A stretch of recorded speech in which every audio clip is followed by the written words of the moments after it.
Mon nom est Jean-Pierre Millette. Je suis à l'heure actuelle président pour les Leurre Magic Canada. Donc, pendant que les gens sont à l'extérieur, dans le bois, en train d'attraper du poisson, et moi je fais des cuillères et je m'assure que vous avez tout ce dont vous avez besoin pour en attraper du poisson, rien qu'en masse. Ben, certaines personnes vont vraiment penser que les cuillères à pêche, c'est de l'artisanat.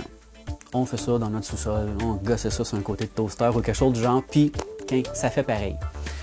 À la limite, ça peut peut-être être vrai pour attraper 2-3 poissons en arrière de chez nous.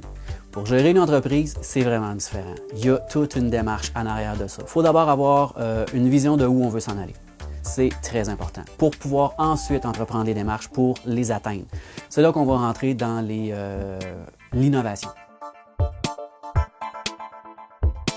Les exemples qu'on crée, j'en ai un au niveau des produits pour le marché du Québec. On avait de la demande pour des produits avec un poids plus élevé pour des cuillères sans nécessairement augmenter la grosseur de la cuillère. Donc, on est arrivé avec une solution, la série Magnum, 2 fois plus épaisse, 2 fois plus de poids, même cuillère.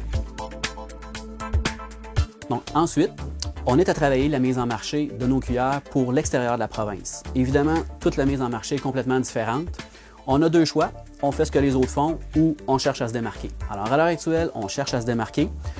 On prépare un nouveau présentoir de cuillères en vrac, mais comme les gens ne connaissent pas ça là-bas, on veut leur fournir tout ce que ça prend pour monter leur cuillère.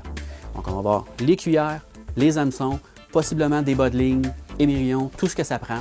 Les explications directement sur le présentoir, le pêcheur va se présenter, va aller voir ce que c'est.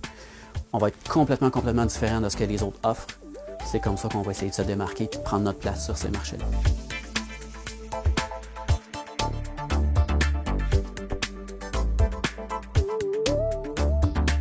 Ce que j'essaie de faire, moi, comme gestionnaire, c'est de m'entourer de gens qui, eux, excellent dans leur domaine.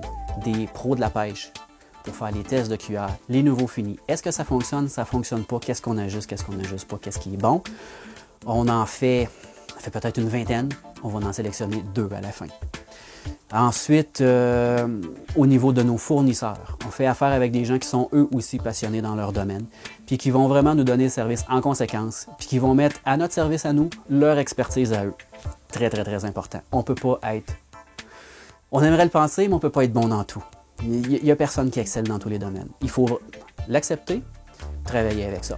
C'est hyper important. Et puis ensuite, étrangement, on va tomber sur ce que je pense être ma plus belle qualité. C'est que, en fait, je ne pêche pas. Donc, la plupart des gens vont me dire « Wow, tu es un passionné de pêche puis tu vis de ton métier. » Eh bien non, j'adore le domaine de la pêche. J'adore jaser avec des pêcheurs. J'adore être dans ce domaine-là. Je ne pêche pas, malheureusement. J'y suis allé à quelques reprises, mais je ne suis pas un passionné de pêche. Et la raison pour laquelle je pense que c'est ma plus grande qualité, c'est que je garde une ouverture d'esprit à ce que les gens vont me dire, mes professionnels, les pêcheurs que je rencontre, les gens de mon entourage. Et avec ça, on a bâti une gamme de produits qui est vraiment très variée. Donc, pour plein de raisons, il y a plein de produits qui sont nécessaires. C'est pour ça qu'on en a, à l'heure actuelle, environ 450 en catalogue. Et je pense vraiment que c'est dû au fait que, regarde, je ne pêche pas.